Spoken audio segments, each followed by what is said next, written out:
Hello दोस्तों, नमस्कार। स्वागत है एक बार फिर से आप सभी के अपने प्रिय चैनल पर। दोस्तों आपको बता दें जो अभी की सबसे बड़ी खबर आ रही है, जहां पर प्रधानमंत्री नरेंद्र मोदी जी की सुरक्षा में चूक की सबसे बड़ी खबर आ रही है, जहां पर युवक निकाल रहा था मोदी जी के पंडाल के स्क्रू। जी हाँ दोस्तों, बताएंगे सबसे बड़ी खबर क्या है, और साथ ही साथ आपको बताएंगे जहां पर रिपोर्ट में फिर एक बार बहुत बड़ा खुलासा हुआ है दोस्तों, जहां पर लद्दाख के करीब सड़कें अपग्रेड कर रहा है चीन। सीमा पर टेंट और शेल्टर फिर से बना रहा है। सबसे बड़ी खबर दोस्तों बताएंगे आपको, और साथ ही साथ बताएंगे जहां पर सेना के कैंप पर हमला करने जा रहा था लश्कर कमांडर, सुरक्षा बलों ने कर दिया ढेर, जिसमें मारे गए इतने आतंकी। जी हाँ दोस्तों, सबसे बड़ी खबर आपको बताने वाले हैं। और साथ ही साथ पीएफ खाता धारकों के लिए सबसे बड़ी खुशखबरी है दोस्तों, सरकार ने कर दिया ईपीएस में बड़ा बदलाव। तो दोस्तों हर तरह की जानकारी आपको भी बताने वाले हैं, तो आराम से बने रहेगा वीडियो के अंत तक। और अभी खबरों में आगे बढ़ने से पहले हमेशा की तरह मानते हैं कि अपना भारत मोदी जी के नेतृत्व में आगे बढ़ रहा है दोस्तों, और यही कारण है कि भारत की विदेश नीति आज सबसे बेस्ट और नंबर 1 है। तो इस वीडियो को भी कर दीजिए लाइक, चैनल को कर दीजिए सब्सक्राइब, बेल आइकन दबाइए, साथ ही कमेंट बॉक्स में लिख दीजिएगा जय हिंद। जी हाँ दोस्तों, तो चलते हैं पहली और सबसे बड़ी खबर की तरफ, जहाँ लद्दाख के करीब सड़कें अपग्रेड कर रहा है चीन। सीमा पर टेंट और शेल्टर भी बना रहा है। जी हाँ दोस्तों, एक नई रिपोर्ट में सबसे बड़ा खुलासा हुआ है। बता दें भारत के साथ लगी सीमा पर चीन अपनी सड़कों को बेहतर कर रहा है। पूर्वी लद्दाख के करीब चीन सड़कों को अपग्रेड कर रहा है। इसके बावजूद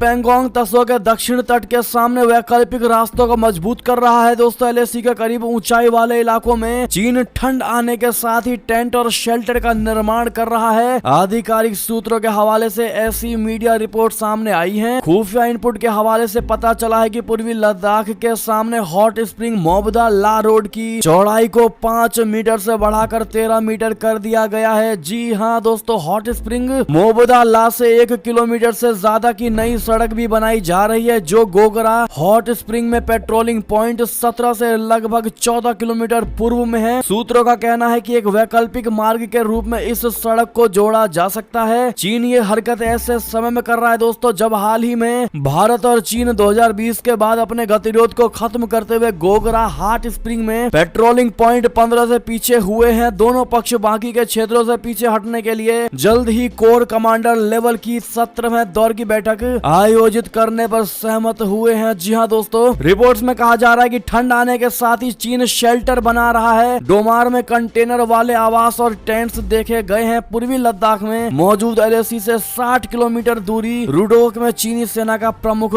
कैंप है। जी हाँ दोस्तों, ऐसे में आप सभी को बता दें कि इससे पहले की बातचीत में चीन ने और भारत ने दोनों ने मिलकर के दोस्तों अपने सैनिकों को सीमा पर से हटा लिया था दोस्तों। और इतना ही नहीं, चीन ने दोस्तों अवैध निर्माणों को भी वहां से हटा लिया था। उसके बावजूद फिर एक बार चीन की तरफ से सीमा पर सड़कों को अपग्रेड करना दोस्तों और टेंट और शेल्टर बैठाना चीन की बहुत बड़ी दोहरी चाल को दर्शाता है। आप लोग मानते हैं कि दोस्तों? राय सुझाव जरूर दीजिएगा। और हमारी भारत की जनता बिल्कुल सही कहती है दोस्तों कि चीन जैसे देश पर भरोसा करना बिल्कुल बेकार होगा। जी हाँ दोस्तों, ऐसे में आपकी जो भी राय हो बताइएगा जरूर, और इस वीडियो को अधिक से अधिक शेयर कर दीजिएगा व्हाट्सएप, फेसबुक, ट्विटर पर। बात करेगा और बड़ी खबर की, जहां पर प्रधानमंत्री नरेंद्र मोदी जी की सुरक्षा में चूक को लेकर सबसे बड़ी खबर आ रही दोस्तों, जहां पर प्रधानमंत्री मोदी जी के भाषण चलते समय में ही युवक निकाल रहा था उनके पंडाल के स्क्रू। जी हाँ दोस्तों, वीडियो हुआ वायरल। बता दें प्रधानमंत्री नरेंद्र मोदी जी की बनासकांठा जनसभा का चौंका देने वाला वीडियो सामने आया है। वीडियो में एक युवक की अजीब हरकत देखकर हर कोई हैरान है। प्रधानमंत्री की सभा में हजारों की भीड़ को देखते हुए सुरक्षा की चाको चौबंद व्यवस्था की गई थी। हर जगह सीसीटीवी कैमरे लगाए गए थे, लेकिन प्रशासन के कैमरों की नजर इस युवक पर नहीं गई। वहां मौजूद किसी शख्स ने इस युवक की हरकत का वीडियो अपने मोबाइल में कैप्चर कर लिया। अब यह वीडियो सोशल मीडिया पर जमकर और तेजी से वायरल हो रहा है। वीडियो में देखा जा सकता है कि युवक लोगों के आने जाने के लिए बने रास्ते पर लगाई गई लोहे की रेलिंग के साथ छेड़छाड़ कर रहा है। युवक लोहे के पिलर में लगे स्क्रू को खोल रहा था। कुछ सेकंड के वीडियो में देखा जा सकता है कि उसने स्क्रू को निकालकर अपने जेब में रख लिया और फिर अपनी जगह पर बैठ गया। दोस्तों यहाँ गौर करने वाली बात यह है कि युवक की इस हरकत से बहुत बड़ा हादसा हो सकता था। हजारों की संख्या में मौजूद भीड़ के बीच अगर ये रेलिंग गिरी होती तो भगदड़ मच सकती थी। खैर ऐसा कुछ नहीं हुआ, लेकिन युवक का वीडियो सोशल मीडिया पर जरूर वायरल हो रहा है। दोस्तों इसके पीछे युवक की क्या मनसा थी, उसका क्या उद्देश्य था दोस्तों, इसकी जांच अभी की जा रही है, पता लगाया जा रहा है दोस्तों। जैसे ही कोई इससे जुड़ी बड़ी खबर आएगी सबसे पहले आपको बताएंगे। फिलहाल आप लोगों को क्या लगता है दोस्तों इस युवक के मंशा को लेकर, दोस्तों बताइएगा जरूर। साथ ही साथ एक और बड़ी खबर की बात करें, लेकिन उससे पहले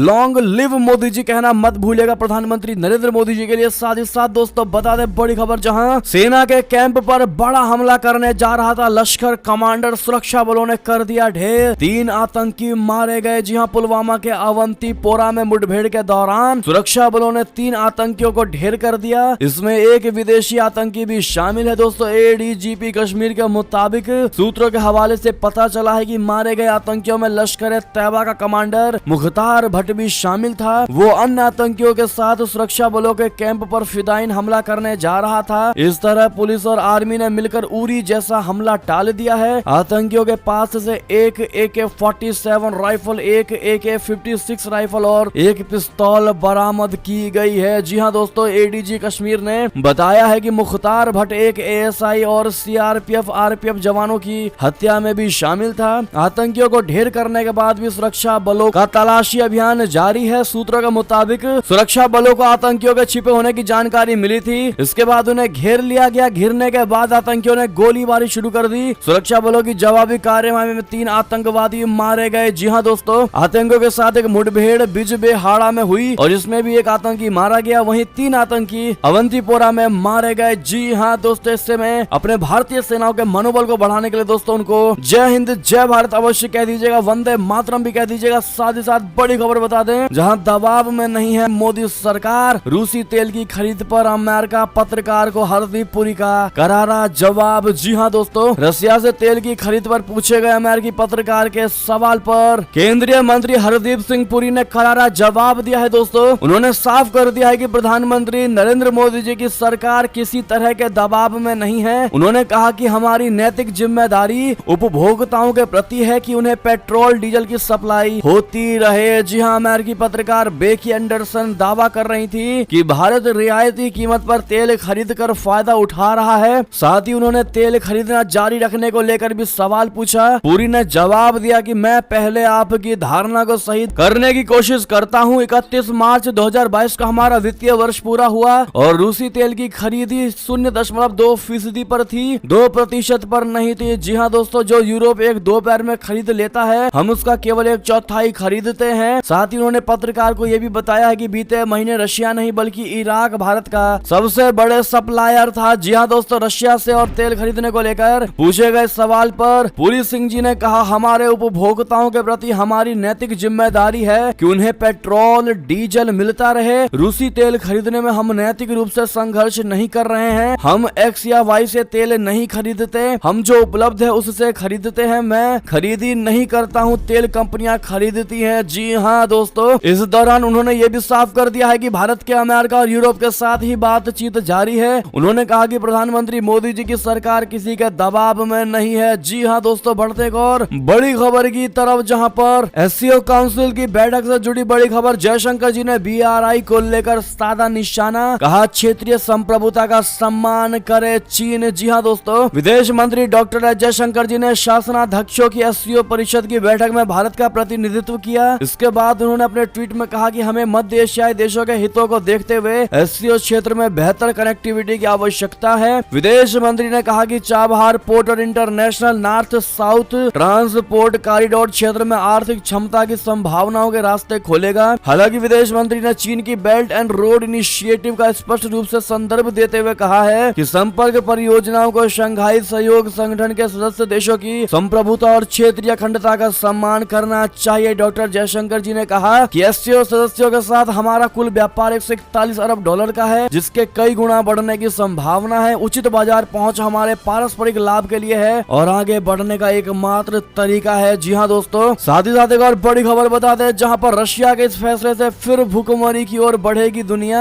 भारत ने भी जताई चिंता। जी हां दोस्तों, पहले से ही आर्थिक संकट से जूझ रहे दुनिया के कई देशों पर रूस के एक फैसले से भूखमरी का खतरा और बढ़ गया है। रशिया ने शनिवार को कहा था कि वो संयुक्त राष्ट्र की मध्यस्थता से हुए अनाज निर्यात समझौते के क्रियान्वयन को तत्काल निलंबित करेगा और इस समझौते की वजह से यूक्रेन से 9 करोड़ टन से अधिक अनाज का निर्यात हुआ था और वैश्विक स्तर पर खाद्य कीमतों में कमी आई थी। लेकिन अब रशिया के फैसले से चिंताएं एक बार फिर से बढ़ने लगी हैं। भारत जैसे मित्र देश ने भी रशिया के इस कदम पर चिंता व्यक्त की है। जी हां दोस्तों, भारत ने कहा है कि संयुक्त राष्ट्र की मध्यस्थता से हुए काला सागर अनाज समझौते को निलंबित किए जाने से दुनिया के सामने मौजूद खाद्य सुरक्षा, ईंधन और उर्वरक की आपूर्ति संबंधी चुनौतियां और बढ़ने की आशंका है। इस समझौते के तहत रशिया के साथ जारी युद्ध के बीच यूक्रेन से खाद्य सामग्री का निर्यात किया जा रहा था। संयुक्त राष्ट्र में भारत के स्थायी मिशन में काउंसलर आर मधुसूदन ने कहा है कि संयुक्त राष्ट्र महासचिव के प्रयासों के परिणाम स्वरूप हुए अनाज समझौते का उद्देश्य वैश्विक खाद्य संकट को टालना और खाद्य सुरक्षा सुनिश्चित करना है। जी हाँ दोस्तों, ऐसे में रशिया के इस फैसले से दोस्तों भुखमरी की आशंका तो बढ़ने की उम्मीद पूरी दिखाई दे रही है। आप लोग मानते हैं दोस्तों? अपनी राय अवश्य दीजिएगा और इस वीडियो को लाइक करना मत भूलेगा दोस्तों। जिन्होंने अभी तक लाइक नहीं किया और वीडियो को देखते देखते एक लाइक बटन जरूर दबा दीजिएगा। बात करें बड़ी खबर की, जहां प्रवासियों ने किया है आक्रमण। जी हां, अपने बयान को लेकर फिर निशाने पर ब्रिटेन की गृह मंत्री सुएला ब्रेवरमैन। जी हां दोस्तों, ब्रिटेन की गृह मंत्री सुएला ब्रेवरमैन विपक्ष और शरणार्थी कार्यकर्ताओं के निशाने पर हैं। दरअसल उन्होंने सीमा पर शरणार्थियों की संख्या में वृद्धि पर कहा है कि प्रवासियों ने हमारे दक्षिण तट पर आक्रमण शुरू कर दिया है। भारतीय मूल की कैबिनेट मंत्री ने सोमवार शाम को संसद को बताया है कि देश में अवैध प्रवास नियंत्रण से बाहर है और शरण प्रणाली टूट चुकी है। उन्होंने कहा कि छोटी नौकाओं के जरिए इंग्लिश चैनल से होकर काफी संख्या में लोग पहुंच रहे हैं, जिससे सभी के रहने की व्यवस्था कर पाना असंभव हो गया है। उसका बयान तब आया है दोस्तों जब हाल ही में इंग्लैंड के दक्षिणी तट पर माइग्रेशन सेंटर में से एक पर पेट्रोल बम से हमला हुआ था। मंत्री ने कहा कि ब्रिटिश जनता को यह पता होना चाहिए कि हमारे दक्षिणी तट पर आक्रमण को रोकने के लिए कौन सी पार्टी गंभीर है और कौन सी नहीं। जी हाँ दोस्तों, साथ ही साथ एक और बड़ी खबर आपको बता दे, जहां पर इजराइल में 5वीं बार चुनाव, प्रधानमंत्री मोदी जी के पक्के दोस्त बोले तो नेतन्याहू की हो सकती है प्रधानमंत्री पद पर वापसी। जी हाँ दोस्तों, इजराइल में कायम राजनीतिक गतिरोध को खत्म करने के उद्देश्य से देश में मंगलवार को आम चुनाव के लिए मतदान शुरू हुआ। ये 4 साल से भी कम समय में 5वां चुनाव है। मतदान स्थानीय समय के अनुसार सुबह 7 बजे कल शुरू हुआ, जो कल रात दोस्तों 10 बजे तक खत्म हो चुका था। आधिकारिक परिणाम आज यानी बुधवार को आने की उम्मीद है। सरकार गठन में कुछ सप्ताह का समय लग सकता है। जी हाँ दोस्तों, ऐसे में दोस्तों आप सभी को क्या लगता है, क्या फिर से प्रधानमंत्री मोदी जी के दोस्त नेतन्याहू जी प्रधानमंत्री के पद पर वापसी कर पाएंगे? दोस्तों आप लोगों को क्या लगता है दोस्तों? राय सुझाव जरूर दीजिएगा। बात करेगा और बड़ी खबर की, जहां पर पाकिस्तानी प्रधानमंत्री शहबाज शरीफ दोस्तों कल रात चीन की यात्रा पर निकल चुके हैं। राष्ट्रपति जिनपिंग को देंगे बधाई। जी हां, पाकिस्तान के प्रधानमंत्री शहबाज शरीफ चीन की 2 दिन की आधिकारिक यात्रा पर रवाना हो चुके हैं दोस्तों, जिस दौरान वो राष्ट्रपति शी जिनपिंग समेत चीन के शीर्ष नेताओं से मुलाकात करेंगे। जी हां दोस्तों, शरीफ चीन के प्रधानमंत्री ली क्विंग के निमंत्रण पर वहां जा रहे हैं। रेडियो पाकिस्तान की खबर के अनुसार शरीफ के साथ एक उच्च स्तरीय प्रतिनिधिमंडल होगा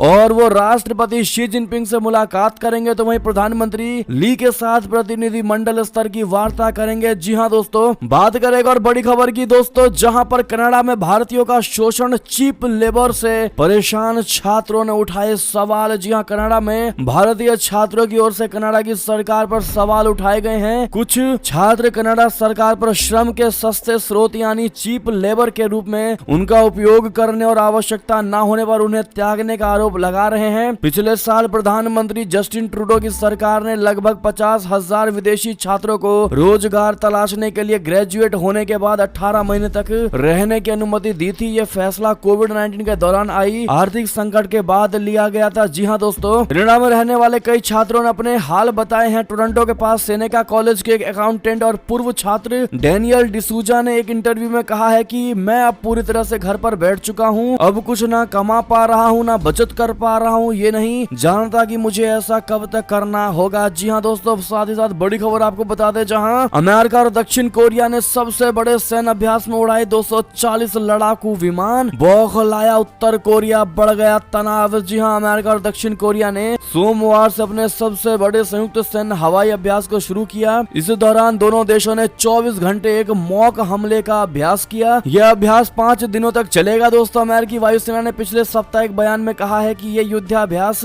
ऑपरेशन विजिलेंट स्टॉर्म है, जो सोमवार से शुक्रवार तक चलेगा और इसमें लगभग 240 युद्धक विमान होंगे जो लगभग 1600 उड़ान भरेंगे। अमेरिका की ओर से आगे कहा गया है दोस्तों कि दोनों देशों के बीच ऑपरेशन के लिहाज से ये अब तक का सबसे बड़ा युद्धाभ्यास है। जी हाँ दोस्तों, उत्तर कोरिया ने अमेरिका और दक्षिण कोरिया के मिलिट्री एक्सरसाइज को उकसावे वाला बताया है। किम जोंग उन ने मांग की है कि इसे तुरंत बंद किया जाए, नहीं तो इसके गंभीर परिणाम भुगतने पड़ सकते हैं। उत्तर कोरिया के सरकारी मीडिया के मुताबिक विदेश मंत्रालय ने कहा है कि दक्षिण कोरिया और अमेरिका के लगातार लापरवाह सैन्य कदमों के कारण फिर से टकराव वाली स्थिति पैदा हो गई है। जी हाँ दोस्तों, साथ ही साथ बात करें एक और बड़ी खबर की, जहां पर भारत ने बांग्लादेश में राजनीतिक स्थिरता बनाए रखने में मदद की है। जी हाँ, हसीना के मंत्री ने बताया कैसे, बताते बांग्लादेश के एक मंत्री का मानना है कि भारत ने उनके देश में राजनीतिक स्थिरता बनाए रखने में मदद की है। दरअसल बांग्लादेश के सूचना मंत्री हसन महमूद ने मंगलवार को कहा कि क्षेत्रीय स्थिरता सुनिश्चित करने में भारत ने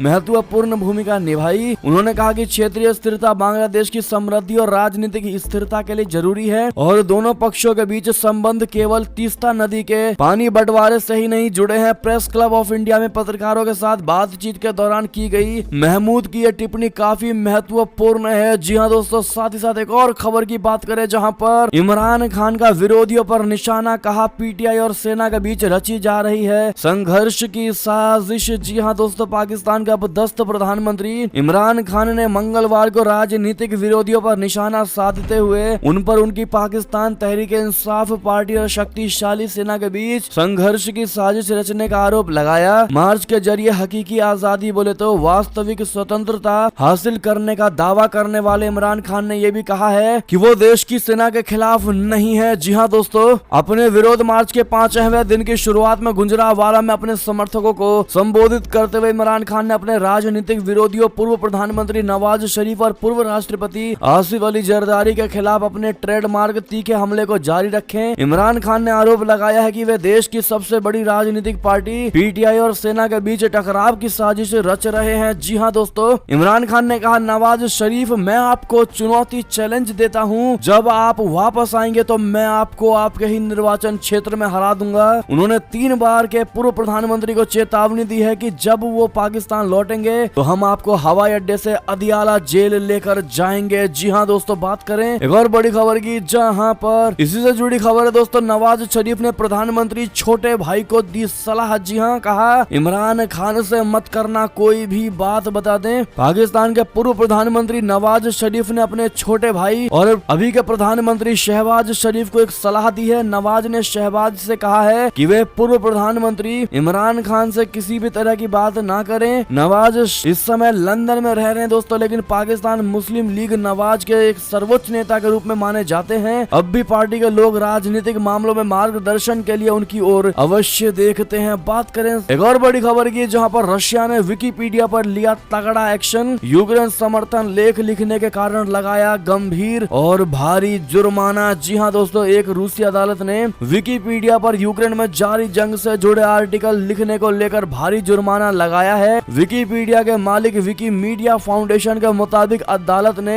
यूक्रेन युद्ध से संबंधित लेख लिखने के कारण संस्था पर 2 मिलियन रूबल यानी कि करीब 32,600 अमेरिकी डॉलर का जुर्माना ठोका है। राइटर्स के मुताबिक संस्था के प्रमुख स्टानिस्लाव कोज़ोलोव्स्की ने कहा कि रशिया ने जिन लेखों को हटाने की मांग की थी उन्हें नहीं हटाने पर यह जुर्माना लगाया गया है। उन्होंने कहा कि फाउंडेशन इसके खिलाफ अब अपील करेगा। साथ ही साथ एक और खबर की बात करें, जहां चीन के डिज्नीलैंड में अचानक लगा लॉकडाउन, हजारों विजिटर अंदर ही फंसे। जी हाँ दोस्तों, चीन में कोरोना से हाल है बेहाल। जिनपिंग सरकार के सख्त कोविड नियमों से लोगों का जीना दूभर हो चुका है। चीन की जीरो कोविड पॉलिसी के कारण शंघाई में डिज्नीलैंड को अचानक बंद कर दिया गया। द हॉलीवुड रिपोर्टर के अनुसार दोस्तों, वॉल्ट डिज्नी कंपनी के प्रमुख डिज्नी रिजॉर्ट ने सोमवार को अपने दरवाजे बंद कर दिए। इस अफरा तफरी में हजारों की संख्या में विजिटर्स अंदर ही फंस गए। जी हाँ दोस्तों, शंघाई डिज्नीलैंड को अचानक बंद करने की घोषणा के समय सभी मेहमान पार्क के अंदर ही थे। उन्हें तब तक बाहर नहीं निकलने दिया जा रहा था जब तक कि उनकी कोविड रिपोर्ट नेगेटिव नहीं आ जाती। साथ ही साथ बात करें बड़ी खबर की, जहां स्विट्जरलैंड में चली दुनिया की सबसे लंबी पैसेंजर ट्रेन, जिसमें है 4550 सीटें और 100 डिब्बे। जी हाँ दोस्तों, प्राकृतिक खूबसूरती के लिए प्रसिद्ध स्विट्जरलैंड अब दुनिया की सबसे लंबी पैसेंजर ट्रेन के लिए भी जाना जाएगा। स्विट्जरलैंड ने हाल ही में रिकॉर्ड 1.9 किलोमीटर की लंबी पैसेंजर ट्रेन चलाने का दावा किया है दोस्तों। तो वहीं स्विट्जरलैंड की रेटियन रेलवे ने दावा किया है कि ये दुनिया की सबसे लंबी ट्रेन है। जी हाँ दोस्तों, इस ट्रेन में 100 डिब्बे हैं और इसको 7 ड्राइवर एक साथ चलाते हैं। तो वहीं इस ट्रेन में 4550 सीटें हैं और इसको अल्पस की खूबसूरत पहाड़ियों के बीच चलाया जा रहा है। सरकार इस ट्रेन को चलाकर दुनिया भर के पर्यटकों का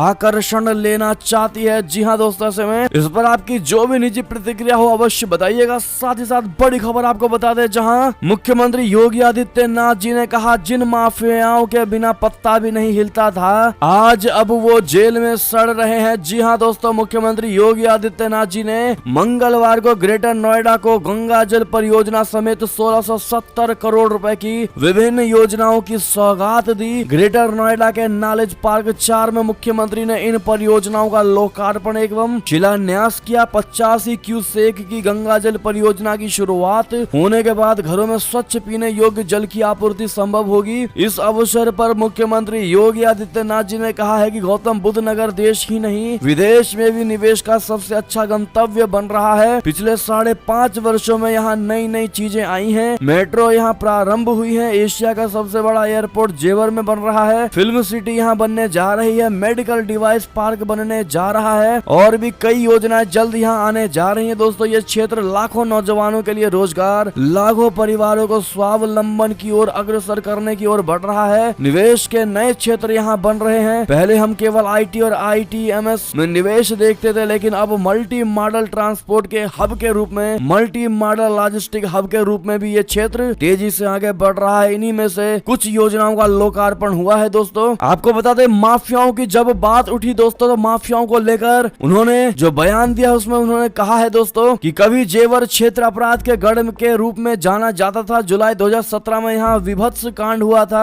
जिसे पूरी मानवता दहल उठी थी। तब मैंने कहा था कि इन माफियाओं दुष्कर्मियों को सबक सिखाना होगा। उत्तर प्रदेश से माफिया जो कभी प्रदेश की व्यवस्था के सरपरस्त हुआ करते थे, व्यवस्था का संचालन करते थे, उनके बगैर सत्ता का पत्ता नहीं हिलता था। आज वे जेलों में सड़ रहे हैं, गिड़गिड़ा रहे हैं। ये यहाँ के युवाओं के भविष्य पर ग्रहण लगाते थे। आज आपके आशीर्वाद से उत्तर प्रदेश के अंदर पीएम मोदी के आह्वान पर सरकार जो बनी है वो इन पर ग्रहण लगाने का कार्य कर रही है। ऐसे में दोस्तों, क्या माफियाओं के इलाज के लिए योगी जी का समर्थन करेंगे? आप लोग राय सुझाव अपनी जरूर दीजिएगा। साथ ही साथ दोस्तों, एक और बड़ी खबर आपको बता दें, जहां पर हिमाचल में बागियों पर बीजेपी की सख्ती जारी। प्रदेश उपाध्यक्ष भी पार्टी से सस्पेंड। अब तक 6 पर हुई कार्रवाई। जी हाँ दोस्तों, हिमाचल प्रदेश के आगामी विधानसभा चुनावों के मद्देनजर सियासी उठापटक तेज हो गई है। चुनाव लड़ने के लिए टिकट नहीं मिलने से कई नेता नाराज नजर आ रहे हैं, जिसके बाद कई नेताओं ने निर्दलीय चुनाव लड़ने तक का फैसला कर लिया है। इसी बीच बीजेपी ऐसे बागी नेताओं पर सख्त होती दिखाई दे रही है। दरअसल हिमाचल प्रदेश की सभी 68 विधानसभा सीटों पर 12 नवंबर को एक चरण में मतदान होना है, जबकि मतगणना 8 दिसंबर को होगी। और इसी बीच मंगलवार को बीजेपी ने बागी नेताओं पर अपने कार्रवाई जारी रखी है। जी हाँ दोस्तों, जिसमें हिमाचल बीजेपी प्रभारी सुरेश कश्यप ने बागी नेता राम सिंह को पार्टी की प्राथमिकता सदस्यता से 6 साल के लिए निलंबित कर दिया। पार्टी से बगावत करने वाले 4 पूर्व विधायकों समेत 5 नेताओं को बाहर का रास्ता दिखाया